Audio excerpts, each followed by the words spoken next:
I'd like to again acknowledge the land on which we're meeting, the land of the Ngunnawal people, never ceded, never will be. Pay my respects to past elders, present elders, and future elders, and respect the culture of the land on which we're on, and also pay my respects to any First Nations people here today. And this is the final session for today, the second day of this amazing conference. It has been great, lots of stuff going on. And our keynote speaker in this last session is Dan Pronk. Dan entered the Australian Army in 2001 on a scholarship to study medicine. After he graduated, he completed his internship and first-year residency in civilian hospitals before being posted to his first Army unit and quickly moving into special operations following successful completion of the Special Air Service Regiment Selection Course. Dan has co-authored a book on resilience titled The Resilience Shield, which uses the evidence base from both the scientific literature as well as Resilience Shield's own government grant-supported research project to present resilience as a multifactorial, dynamic, and modifiable construct, which, Dan, I'm really glad to hear, because too many people think resilience is fixed, and there's winners and losers. But that's, I suspect, not what you're going to tell us this afternoon. Dan, over to you. Thank you. I think it's going to be fascinating. Thank you. Look, it's a real privilege to be here this afternoon. Thank you for having me, and thank you kindly for that introduction. What I'm going to talk to this afternoon is resilience, and most specifically how I became interested in it, and then exactly as was just introduced, how we can all be deliberately and proactively building resilience to be able to deal with life's stressors. And my interest in resilience came from my time as a doctor with Army Special Operations, and what I want to start off with is just a very brief video, about a minute, of my helmet camera footage of some of my experience in Afghanistan. But I do want to forewarn you that it is a little bit confronting. It's a combat scenario that we found ourselves in, within which one of our team members got shot, and so he gets shot in through the bum and out the thigh. So it's not too graphic, and I hope that it won't be too confronting for anyone. But this is in effect a day at the office in my old job.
So thankfully not too bad, and that guy made a really good recovery. But one of the things that strikes me about that, and I think you'll appreciate, it was a very stimulating, very dynamic environment, very professionally rewarding, but with hindsight quite a stressful environment, and also punctuated by these traumatic exposures. And indeed that very afternoon we inserted on a second target, more gunfighting, another one of my teammates shot, and I found myself responding to him on another helicopter, trying to resuscitate him, and he was shot through the neck, sadly, and the bullet tracked down into his chest, and we couldn't save him. And so this was the nature of the beast, and that bloke we lost that afternoon was just one of three on that rotation alone mates of mine that I'd responded to and couldn't save.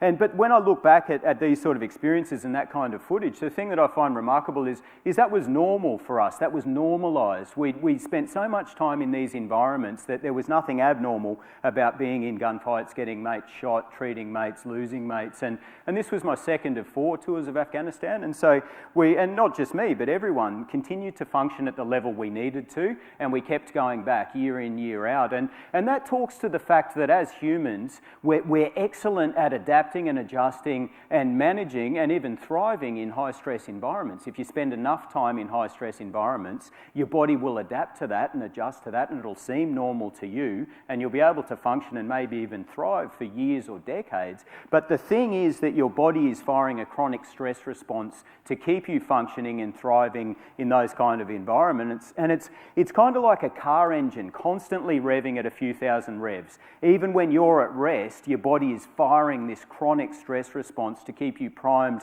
and ready to go. And this is across the board with a bunch of occupations. Military is one, policing, but medicine is one as well. And certainly we know from the data and the statistics are pretty damning on the medical profession. And then you roll on top of that rural medicine with the added complexities and stressors and complications of doing this sort of stuff in austere and remote environments. And I can guarantee everyone in the room, if we did your cortisol, it would be elevated. And just like a car engine that's constantly revving at a few thousand revs and never coming down to a low idle, that engine's going to break down sooner, it's going to burn out and parts are going to wear out. And the human body is no different. We know that people that operate in these states of chronic stress, these constantly elevated cortisol levels, they burn out quicker, and the medical profession is one of these professions. Higher rates of physical and mental health consequences just by virtue of being in a role that keeps you in this chronic stress state.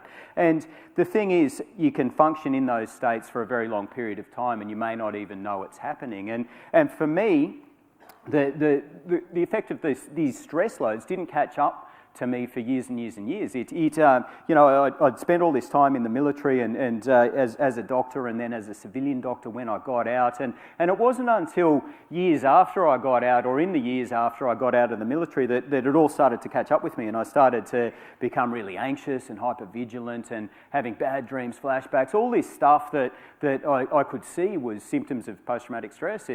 But what struck me as paradoxical is it was all happening at a time where I was actually safer than ever, I was home more than ever, I was earning more money than ever, I'd been out of the military earning more money as a civilian doctor, yet I was struggling. On paper everything was great, in practice I was starting to struggle, and it got me interested in this concept of resilience. What was it that was bolstering us and allowing us to function at this high level in the military in these high stress environments? What had I lost when I discharged out of the military that was leaving me vulnerable to the effects of this cumulative stress? And so it started me down this pathway of looking at resilience, looking at stress, how these things affected you, and more specifically, if I could work out what resilience was and how you built it, then I could rebuild myself into a resilient version of myself as a civilian doctor, and that kicked off this Resilience Shield project. But to get to that point of being able to answer the question, what do I need to do to become resilient, had to answer this question first. What is resilience? And I want to chuck that out to the room. What's resilience? What do we think of when you hear that term? Not giving up. Love it. So ploughing through, persisting in the face of adversity. Yep, that's resilience for sure. Toughness, yep. And we can think of that in a physical and a psychological perspective. Yep, being tough is definitely correlated with resilience. Not burning out under stress. Not burning out under stress. So, yep, staying strong and being able to endure that stress load. Love it, bouncing back. And so you can see that the bouncing back implies that you've taken a hit, you've taken these knocks, you've been knocked off your baseline level of function, and then resilience in that setting is considered to be what brings you back to a level of function. And that's slightly different to that ploughing through where you manage to maintain function despite stress. And they're all correct answers. And indeed, when I started to look at the literature on resilience, what it is, what we know causes resilience, what's correlated to resilience, there's no one agreed upon definition of resilience. The one that I like and that we like, and I'm in cahoots with my brother and another SAS veteran called Tim Curtis in this Resilient Shield project, the definition we like is a better than expected outcome given the adversity faced. And so if you take a stress event and you fall in a heap and stay there, that's not resilience. You need to come back to a decent level of functioning.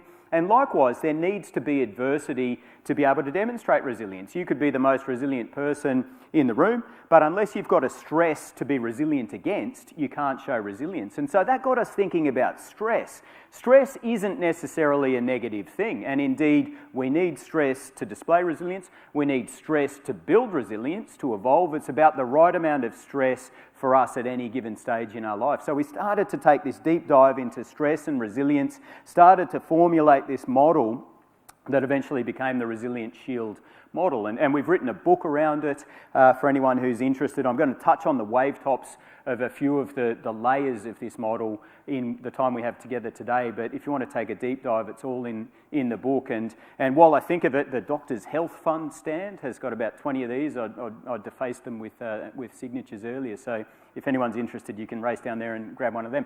But this model, as we went along, we started to develop this model based on our own experience, review of the literature, other people's experiences around resilience and what it was and what it wasn't. We got a federal government research grant and started a research project. So put together this survey that sits on our website at resilientshield.com. Because what we wanted to do was quantify resilience. We couldn't find anyone doing that, and so we put this survey together, teamed up with University of WA, and we've got about 20,000 responses to this survey, and it quantifies resilience, gives you a global resilience score, and then scores in these modifiable layers, which I'll talk to. And just a couple of months ago, we published in a peer-reviewed psychological journal the empirical proof of our survey and our model, so we know this works, and once again, you can look up that theory if you're interested. But what started to become clear was that resilience was dynamic. It ebbs and flows, it goes up, it goes down, and your resilience requirements change throughout your life. They're different for an 18-year-old single person, 45-year-old father of three, as I am now, 80-year-old retiree, maybe widower type thing. It's different, it's dynamic. It is multifactorial. It's not just one thing. It's a whole bunch of different things that you can be doing to build resilience. And most excitingly, it's modifiable. We know you can deliberately and proactively build resilience. And then it also became clear that there was these different, what we call layers in our model. So we know there's an innate layer. There's definitely a nature and nurture component to resilience. There's genetic profiles that are more resilient and less resilient, but more importantly, the epigenetics or the nurture. It's how you have responded to key stress events throughout your life can affect those genes. You can either turn them on or off. And excitingly, how you choose to or deliberately, proactively act habitually in the face of stress as you go throughout your life can turn these genes on and off as you go along. So, I mean, this is slow moving, but you can affect that genetic expression through your epigenetic actions. The more modifiable layers, your mind layer, everything that goes on between your ears. So this is things like your mindfulness, your meditation is huge, I'll talk to that, gratitude, optimism, your mindset, locus of control. This is really the cornerstone of resilience. It's fundamental, and it's one I'll spend a little bit of time on today because that's the one you want to get right. It is, while all these layers we know from our survey are causative of resilience, this is the most important one, and it's one we often don't do well.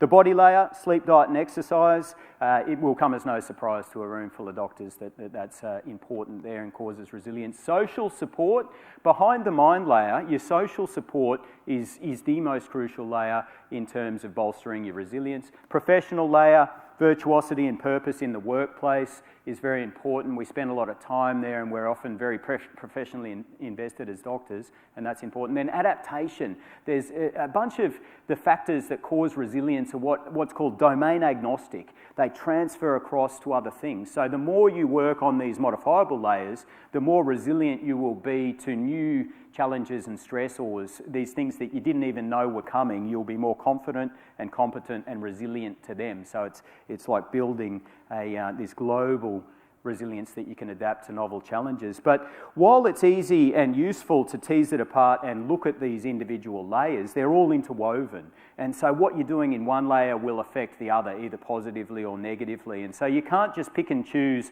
one or two layers that you like. It's kind of like a share portfolio. You want to diversify. So you can't just stack all your money in BHP. When BHP is up, you'll be rich, but if it tanks, you've got nothing to fall back on and you're poor. And resilience is the same.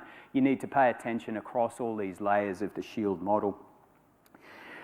So I'm going to touch on the wave tops of some key points in the different layers, and I'm going to start with the mind layer because it really is the cornerstone. And when we're talking about building resilience in the mind layer, a lot of it comes back to being able to deliberately override and modify your body's natural stress response. And so with our stress responses, whether it's a chronic stress response, which is often the cortisol-fueled type response to your body, or the acute fight or flight, that more adrenaline, catecholamine fight or flight response that we get, it's driven out of these reptilian parts of our brain, these amygdala, which is what's highlighted in this diagram here, fires that HPA axis and has the physiological response. And what do we notice when we're stressed?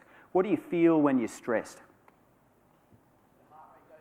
Heart rate goes up, yep. So, and that's interesting, isn't it? Because something that's happening as a psychological construct then fires all these systems, neural networks, that then causes a physiological response, and our heart rate starts pumping, and that's getting our body primed for a response, yep. Can't sleep, yeah. So often that can be a byproduct of your mind's racing and it's active and you can't shut down that default mode network, the monkey mind, that's spinning on loop, which keeps that car engine revving at a few thousand revs. Or it can be a byproduct, or as well, of that chronic cortisol response that hinders your sleep, yep. So sweat is part of that physiological fight or flight, trying to cool the system and get blood flow to the peripheries, yep. Yeah, great. So your thinking gets a bit scrambled. It's hard to think clearly. It's often you make these impulsive reactions. You're not able to see the big picture and function. And all of this stuff is our body trying to prime itself for what used to be these life or death encounters at this point where, and this reptilian brain is designed to preserve life. But the problem with it is it's not rational. It doesn't think clearly. It doesn't think of proportion. It just wants to respond. You get a stimulus, it wants to respond, and it's just fueling that stress response chronically and in the acute setting. And you can think of that amygdala and the reptilian brain like a trigger. You get a stimulus and it wants to fire. It just wants to fire a response. It doesn't think about proportionality. It doesn't think about the consequence to you as a human unit. It just wants to react. And then you can think of the prefrontal cortex, this neocortex, as like a safety switch. And we know that you can override this reptilian response. You can override these knee-jerk reactions to an acute stress environment. But what we also know is that you can train this system to do it better, and this is really at the heart of building resilience in the mind layer, and this is through practices like mindfulness and meditation. And what we know beyond question now is that these practices change the way your brain fires under chronic stress, under acute stress, and over time it changes the way your brain is structured. And there's a stack of functional MRI studies now looking at the brains of meditators versus non-meditators. We know that meditators have lower acute and chronic stress response, lower cortisol levels, lower default mode network activity levels. They have lower fight or flight, the catecholamine response under an acute stress scenario. This is a superpower, and we're really not onto it in Western cultures. But if there's one take-home point out of today's lecture, this is something we should all be doing. I think there's this misconception that meditation and mindfulness will make you passive, you'll lose a competitive edge, this sort of thing, and it couldn't be further from the case. This will make you a better operator in acute stress environments. This is the resus scenario, the pre-hospital type space you might find yourself in. This will make you calmer and clearer in those environments, but also in the chronic stress, we know that people who practice mindfulness and meditation down-regulate their chronic stress response, have lower cortisol levels, bring that car engine back down to neutral, and so this down to low idle, and so this is a real game changer. And it doesn't mean that you cannot respond if and when you need to. It just means you do it under conscious control in a proportional sort of response to the stressor. And so meditation and mindfulness is a real fundamental part of resilience in the mind layer. Any meditators in the room? Anyone going to admit to it? Yeah, there's a couple of good. Normally you get the people sort of doing this one. They're a bit sort of... I'm an avid meditator every day, and this isn't big interventions that make a difference. There's one study we cite in the book, 10 minutes of guided meditation, 5 times a week for 2 weeks, and then they did the functional MRI scans, and they showed it changed the way the brain fired under an acute stress scenario in this group. So, you know, short, sharp interventions. We're all busy people. You don't have a lot of time. Like any training effect, the more you do it and the longer you do it, the better the effect of the training. And we know that long-term meditators actually start to change the way their brain's wired. They have stronger connections between the prefrontal cortex and the amygdala. And so they get this better override, and then over time the amygdala actually start to shrink down, and they start to release less of those chemicals. And these are a great place to start. Guided meditation apps. I use this one, Calm. It's got a thing called the Daily Calm, just 10 minutes each day, and you go through the guided meditation. Another thing to keep in mind with this is the thing that builds this mindfulness muscle is not actually keeping your brain sort of focused on the task with your focused attention meditation. It's the catching your brain wandering and bringing it back. That's like doing a rep for your brain. And so it's not about sitting there and staying focused for a full 10 minutes. It's about catching your brain wandering and ripping it back. And over time, that's what trains these systems. Very, very important for people in high stress roles, as everyone in the room. Locus of control is another really important one, and an internal locus of control is strongly causative of resilience. And so when we talk about locus of control, it's basically about the how you feel, whether you can influence the outcome of a situation. And on the negative end, we've got this external locus of control. This is where you feel you're along for the ride, you're a passenger, things are happening to you, and that's a very disempowered space to be. You feel like everything's outside of your control. Right up the other end is this internal locus of control, where you feel like you're in the driver's seat, and that's hugely causative of resilience. But an important thing in this spectrum here is to actually have a realistic appraisal of what you can control and what you can't. And so when we look at this sphere that we can absolutely control, what's in that? What can we absolutely control? Your reactions, good. Your emotions, yep. Sometimes easier than others, isn't it? But what else? Self-talk, behaviour. Yeah, it's a pretty small list, isn't it? It's really only your thoughts, behaviours and attitudes. That's all you can absolutely control and should be held accountable for.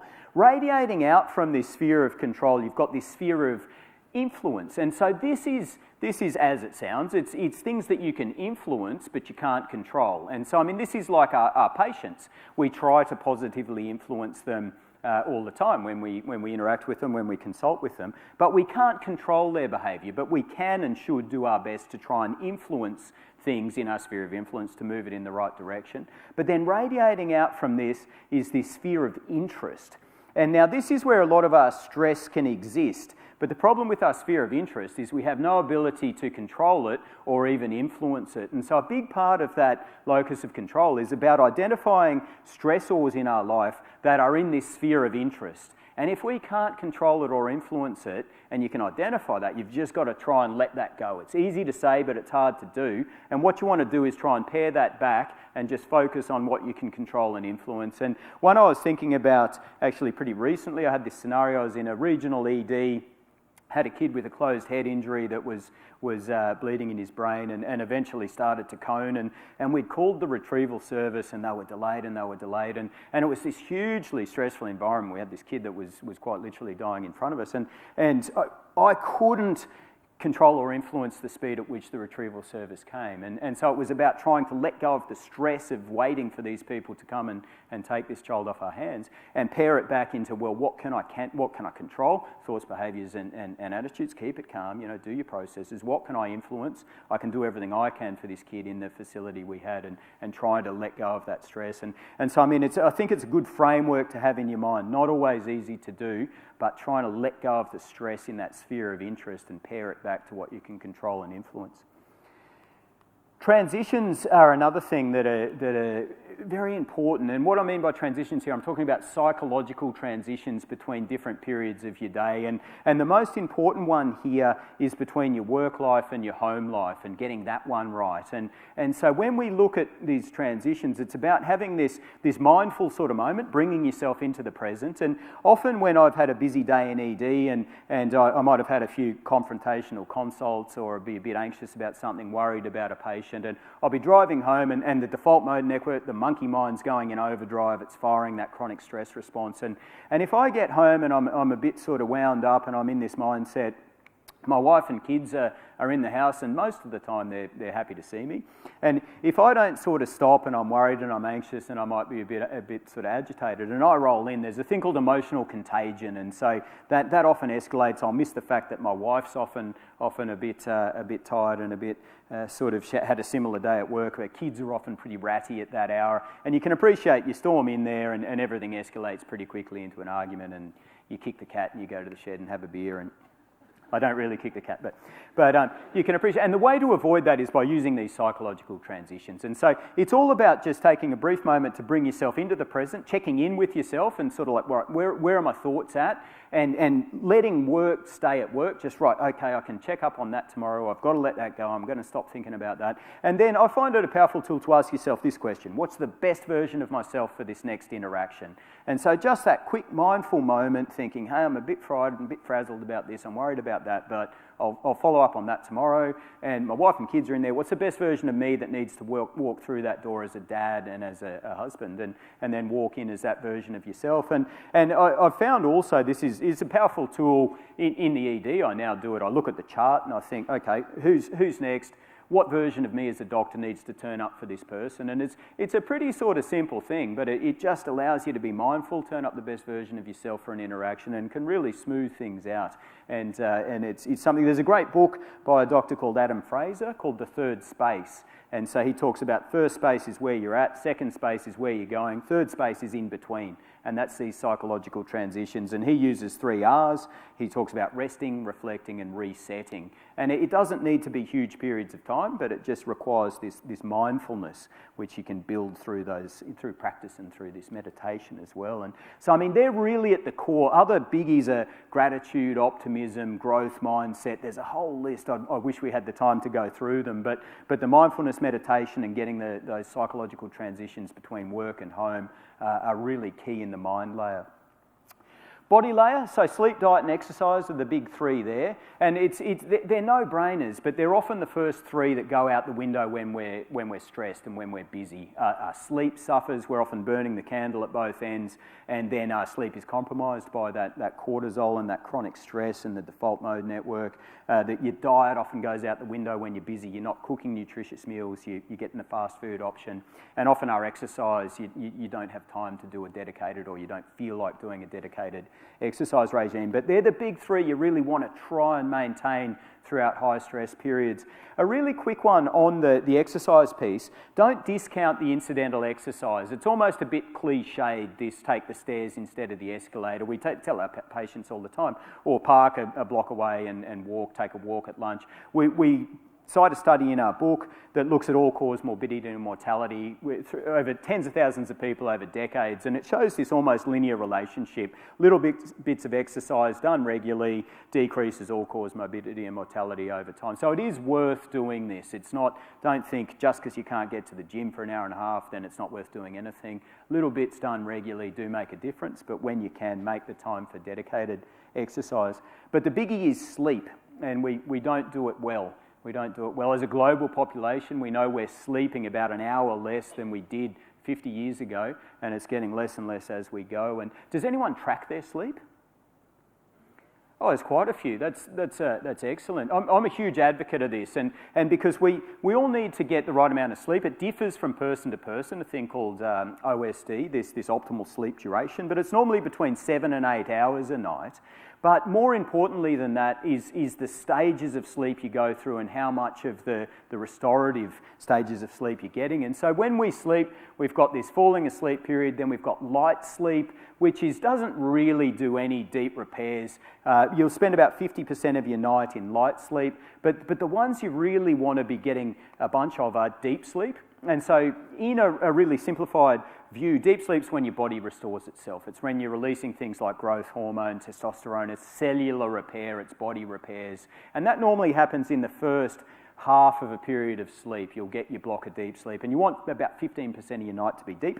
And then REM sleep is as a generalisation, when your brain repairs itself. It's when a lot of your dreaming occurs. It's where your thoughts are sort of being processed and made sense of. It's where memories are consolidating. And you want about 25% of your night to be REM. And so if you can get between 7 and 8 hours of sleep a night, 15% deep, 25 REM, you'll wake up feeling like $1 million. But unless you're tracking it, you've got no real way of knowing what's happening when you're asleep, or a baseline to then do interventions to try and optimise your sleep. But there's a couple of things that we do regularly that really compromise our sleep. Alcohol is one of them. So alcohol is a real double-edged sword when it comes to sleep, in that it causes GABA to be released in our brain, so an inhibitory neurotransmitter. It slows our brain down, and that's often why we will reach for a drink. If our brain's in overdrive, if the monkey mind is spinning on loop and your brain's really active, you can pour a couple of shots of Jack onto that monkey and you will slow him down.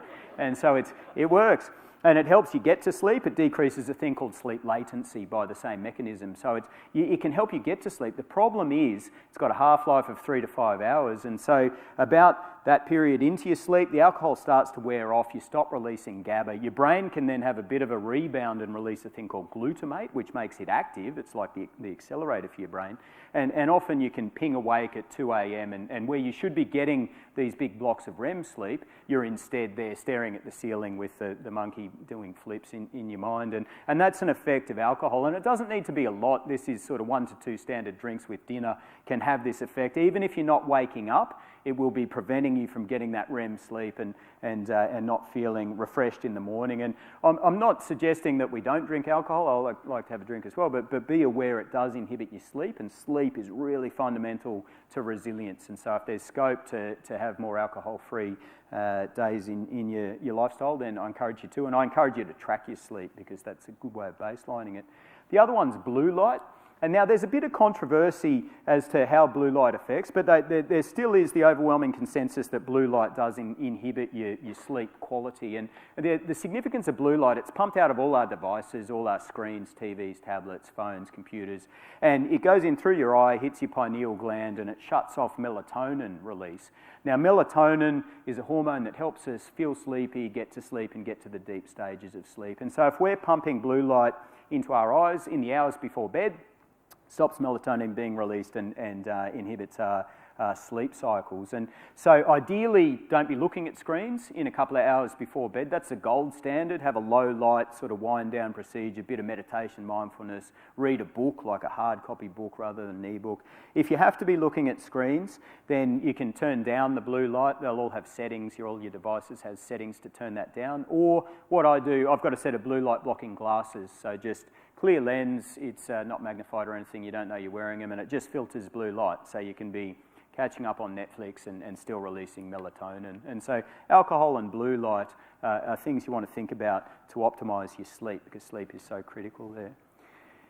Breathing. So this is an image of a special operations team stacked up about to make entry into an enemy compound. And so the way we would normally do business is we would go out at night. We'd often insert 15 or 20 kilometres away from our target. You'd walk through the night and you'd try and get in undetected alongside one of these targets where you knew the person you were sent out to grab was inside, and then we'd normally put a big plastic explosive charge up against the wall or a door of one of these compounds, and the typical way we'd make entry is explosive entry. We'd blow a big hole in there, and then you'd charge in through that hole and try and make sense of what was going on inside, and more often than not, the people we were sent out to grab didn't want to come without a gunfight, and so you were almost always going into a combat situation in an environment environment that was dark and it was complex and it was confusing. And so when you're stacked up on that wall, just about to make entry, your fight or flight mechanism is in overdrive. You're hosing adrenaline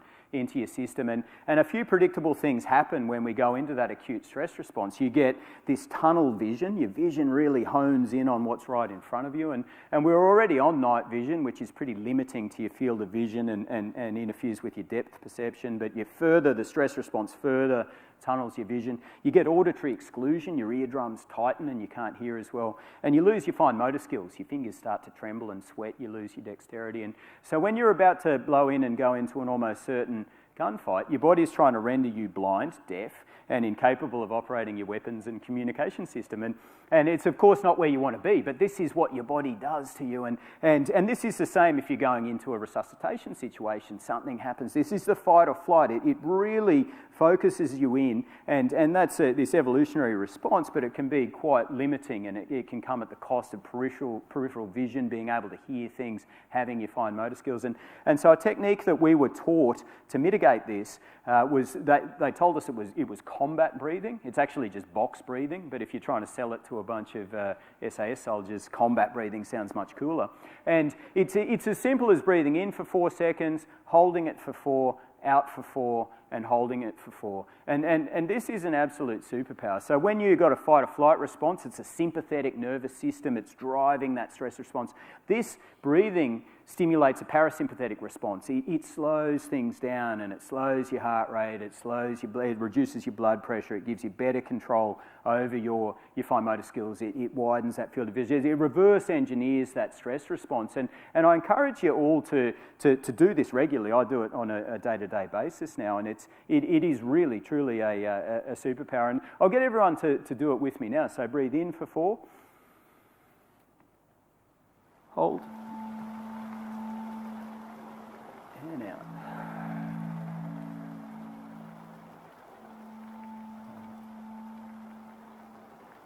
Now you keep breathing and I'll keep talking. I put that in there for selfish reasons as well, so I get a chance to catch my breath. But I find with just a single cycle of that I can feel myself just sort of winding back down, and I use this regularly. I incorporate this in my psychological transitions. Just 16 seconds of this, 32 seconds, 1 or 2 cycles can really bring you back down and just allow you to turn up that best version of yourself. I use this a lot with my kids when they're pushing that red button that only kids know how to do. I just do my combat breathing and it stops me actually doing combat on my kids. But I do it with my wife too when I can see she wants to pick a fight. I just breathe and I don't respond, and it kills her. It's great. Just because it's a superpower doesn't mean you have to use it for good. But it's a great tool, and I encourage you, if you find yourself getting wound up, or you know you're about to go into a high stress situation, or a consult with a patient that you feel might end up going a bit negative, it's a great tool to be able to center yourself and relax yourself and go in the best version of yourself.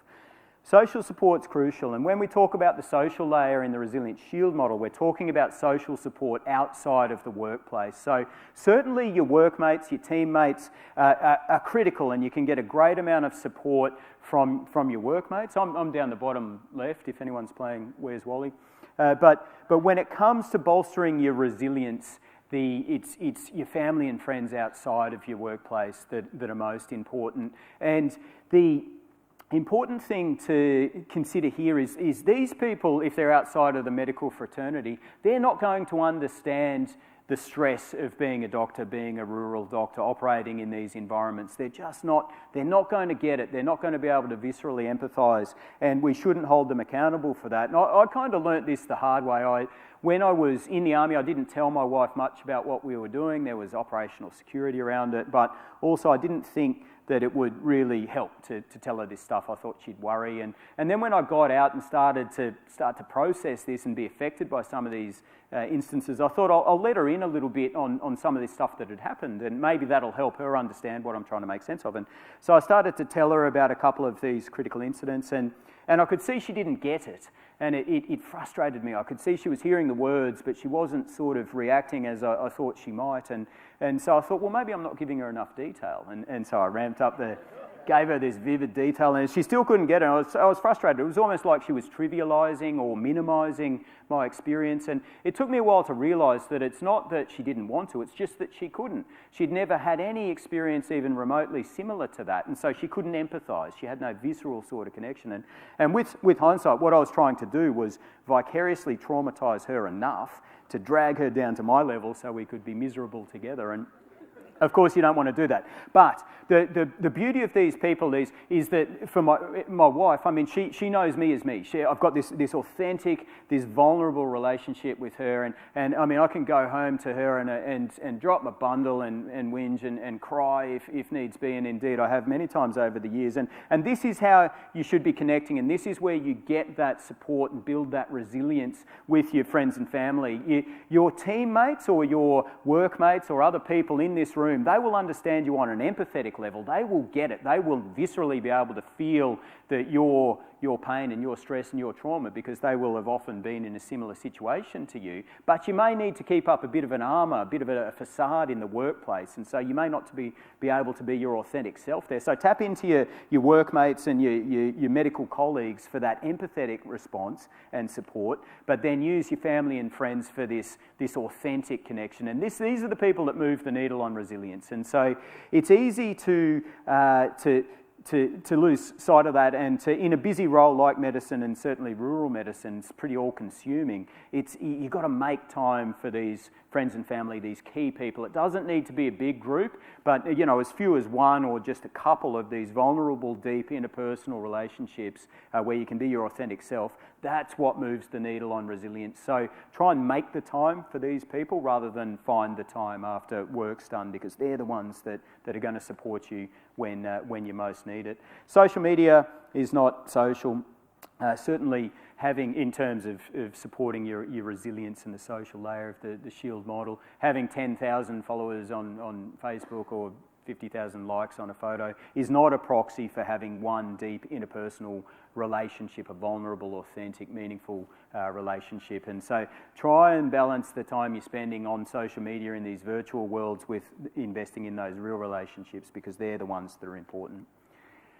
In terms of the professional layer, jumping across here, one of the biggies that we did well in the military was after-action reviews. And so basically doing a hot wash after our missions, we'd do it every time. And the most important times were when something hadn't gone well. And so with an after-action review, you want to answer 3 questions. One is what happened. You want to get an objective timeline of exactly what happened. Leave emotion out of it and try and use data points to be able to generate this objective timeline of what happened from start to finish. Then the next question you want to ask is what went well. And so even in the most disastrous of situations, there's probably some positive points there that you can pull out of it. But as humans, we suffer from a thing called negativity bias. We want to gravitate straight to the negative, and we value that more than we do the neutral and positive. So it's important to deliberately look at the positives in any given situation, but then you do need to look at the negatives as well.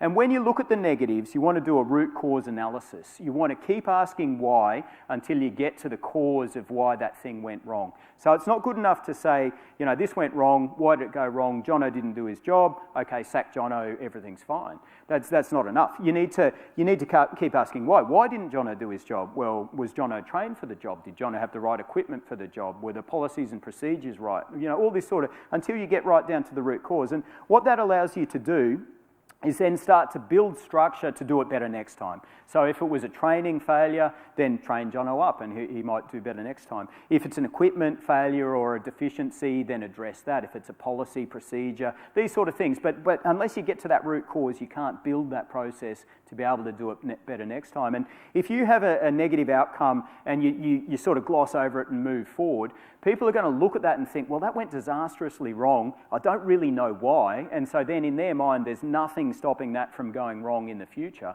And that's a really stressful space to be. That's that external locus of control space.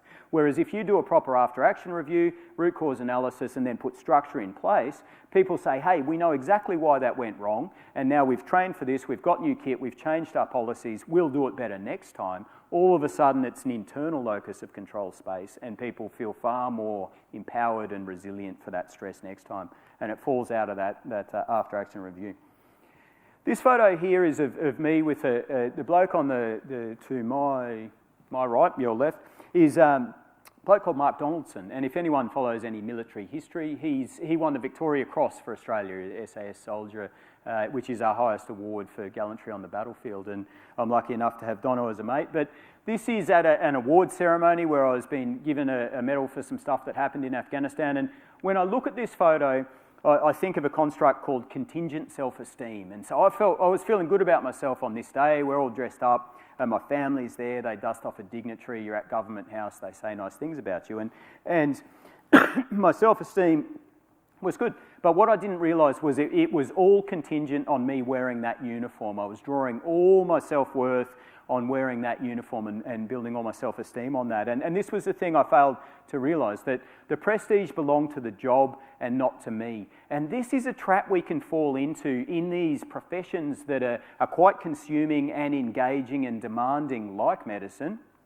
We can fall into this trap and not know who we are. We can undergo what's called identity role fusion, and that's exactly what I'd done. My identity as a person was fused with my role as a doctor with the Army. Those two were overlapped. And while you're going well in your role, that's great. You've got great self-esteem and you're feeling good about yourself, you feel purposeful. But the problem with it is, as I found, when I had to leave that role, I didn't know who I was. I didn't have any identity outside of my role. And so we need to know who we are when we're outside of our medical roles. It's crucially important for us. And so when you look at your identity, it should be made up of a whole bunch of different things. It should absolutely, part of your identity should be as a medical professional. That's absolutely. But you should also identify as a family member, whatever that looks like for you. And then other groups. Have interests outside of work. Balance yourself out. And this, it sounds counterintuitive that you would think that the person who is completely all in on their job would be better. And often they are for a short period of time, but it's not sustainable. You know, you need to it's like that share portfolio again. You need to diversify. You need to have other things in your life. And counterintuitively, by pulling yourself back a little bit and investing a bit more in your family and other groups and backing off just ever so slightly from that identity role fusion, will not only make you better in that role, but it gives you more longevity. It'll make you more resilient. Don't be that person who prides themselves on never having taken a day's leave in 4 years. You know, that's not something to be celebrated. That's a person who's headed for burnout. So try and balance it out and have more to your identity than just your role. Coming full circle to the helmet camera footage. So this is me and the bloke who got shot on an insertion helicopter about 36 hours after he got shot.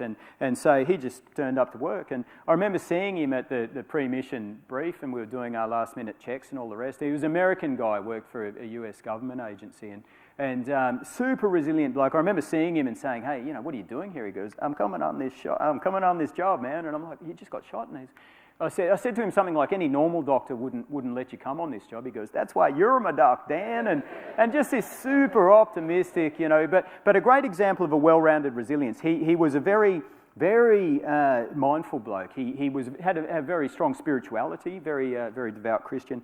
He was very physically fit, allowed him to take this high-velocity gunshot wound and still be able to physically function. He was very well socially supported, strong family unit, great bunch of friends, and very professionally invested. He was a team leader with his agency and hugely invested in the mission and believed in the mission, and that gave him this resilience to turn up to work after being shot. And then this was him trying to have a sleep a couple of weeks later, and this is his mates thought that was funny, and I do too. And that talks to humour. I mean, humour is a great tool. It's a great coping strategy. Black humour gets used very well in the medical profession, and in context is a fantastic way to diffuse high stress situations. You just got to be careful who's listening when you're going to use black humour. It can be a bit inappropriate. If anyone's interested in hearing more about my story, this book is out now in hard copy ebook and audio, and just tells my story about being a doc with Army Special Forces and then life after that, transitioning out.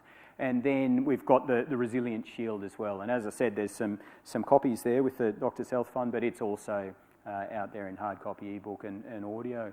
And look, thank you for your time. That is a real once over lightly. If you want to take a deeper dive, it's all in Resilient Shield. And I'm burning my time here, but would love to hear any questions if anyone has them. Yeah, I might just ask 2 or 3 quick ones. We'll probably not have time to go too generally, but one is recognising in your patients.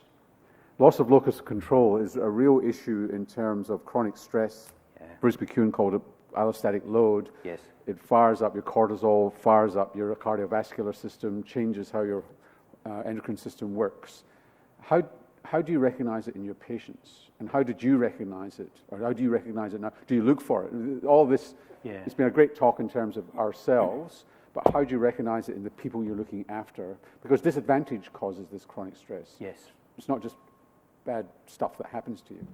Yeah, it's a great question. I think a really useful tool I find is wearables, and they're getting cheaper and cheaper. But the things like heart rate variability, resting heart rate, these kind of things are great. I think, like, is there stuff in the history that you can take? Look, absolutely. I mean, you're looking for those poor sleep patterns. You're looking for their stress response, and it's hard to tease some of these things apart. But certainly looking at a history of those biomarkers, looking at how they're reacting in stress situations, like anything in medicine, taking a good history and getting a feel for their baseline, and then ideally doing some of that physical stuff and the tests, of course, you can do. And if you're looking after former service personnel, my understanding, coming to that point you were making towards the end about the uniform and your identity, my understanding is that despite all the recruitment processes, special forces get PTSD. They just get it 2 years later when all the structures fall down. Is that an accurate? Look, I'm not sure. The data I've seen doesn't support SF getting PTSD. It actually shows lower rates, but something that's But they still get it. It's just a little bit less than regular forces. They're not immune to it. Yeah, that's for sure. I mean, everyone's human at the end of the day, and there's another interesting emerging concept called transition stress that is simply that loss of identity and purpose, that big life change when you move out of military. So I think for the longest time we have probably tarred these people that are just lost identity and purpose and taking a dip for that reason with PTSD. But yeah, ultimately, absolutely, special operations are not immune to post-traumatic stress disorder. Yeah. Any quick questions? Let's turn up the lights. Time for a couple, just so something burning to ask Dan. Yep.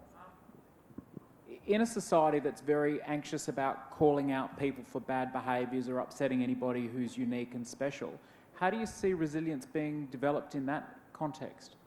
It's quite tough. I think there's a lot of this is, and in the longer format in the book, we draw a lot on the Stoic philosophies of the get active in your own rescue type thing and being proactive, take ownership over this. So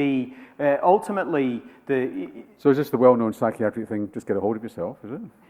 There is a degree of that. I think there's a role for tough love, and I think if we swing too far in the opposite direction of pandering to the needs and these sort of helicopter parents, for example, or I heard the term bulldozer parent recently, which was just one that ploughs the way and smooths it out for the kid. We need stress to build resilience, and so there's got to be stress in our lives, and as a parent or an employer or a manager, we need to create an environment that challenges people, allows them to fail safely, doesn't push them into overwhelm. So I think there is a role for a bit of tough love in there. We don't want to swing it too far in the other direction at any life stage. But by that same token, I think this, and I was working with a group of surgeons a couple of weeks ago, and the old and bolds were still holding on to this, well, I had it like this when I was a trainee, therefore I'm going to create this stress. And so I think we need to let go of that, but if it swings too far in the other direction. So it's a tough one. There's an onus on the individual to get active in their own rescue, but likewise there is an onus on other like organisations or parents or employers to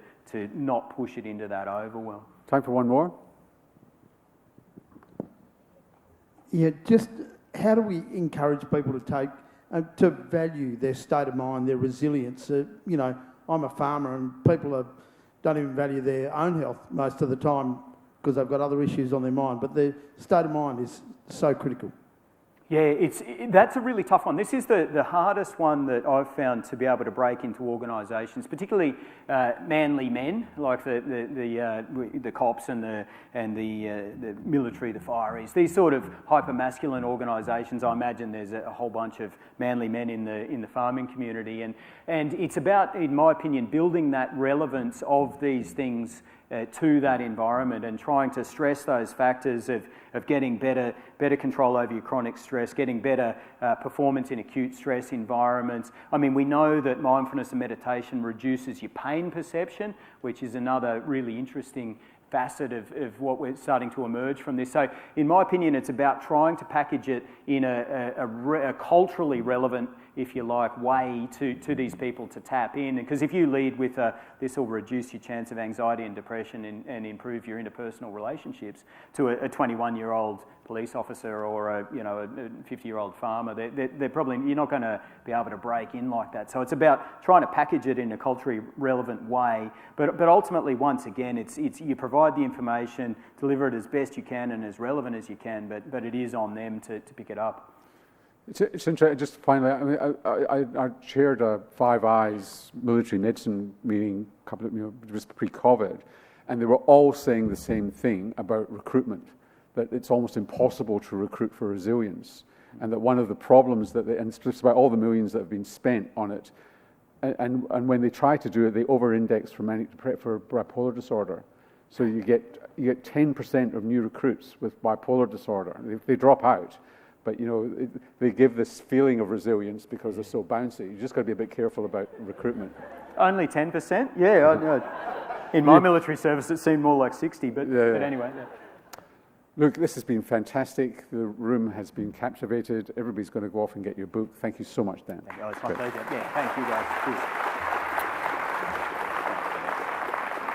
Cheers. So just as the guys go off and get into their party frocks, just before you do, the conference awards dinner and coach transfers to and from the venue, it's all completely sold out. So you can't attend the dinner, unfortunately, if you've not pre-booked a ticket. Security is strict at Parliament House, and only delegates and guests with a registered ticket will be permitted entry to the venue. So you can't swap your ticket because your identity is attached to that unless you have an Optus phone. If you don't have a ticket, please don't arrive at Parliament House hoping to attend. You might get roughed up. If you've reserved a seat for you and your guests on the coach transfers, the pickup point is around the corner from the Convention Centre on Corranderk Street. The RMA22 crew will assist with the departure, so please have your lanyards with you for scanning, and please arrive in plenty of time for the bus time you booked for. And announcements will be made by the band when the return schedule commences at the conclusion of the night. I'm not sure what tune they'll play to it, but you'll find out. And a reminder, there is a recovery breakfast being held in the exhibition hall tomorrow morning to best prepare you for the final day of RMA22. But none of you are going to be taking alcohol because you want a good night's sleep. Thank you very much indeed.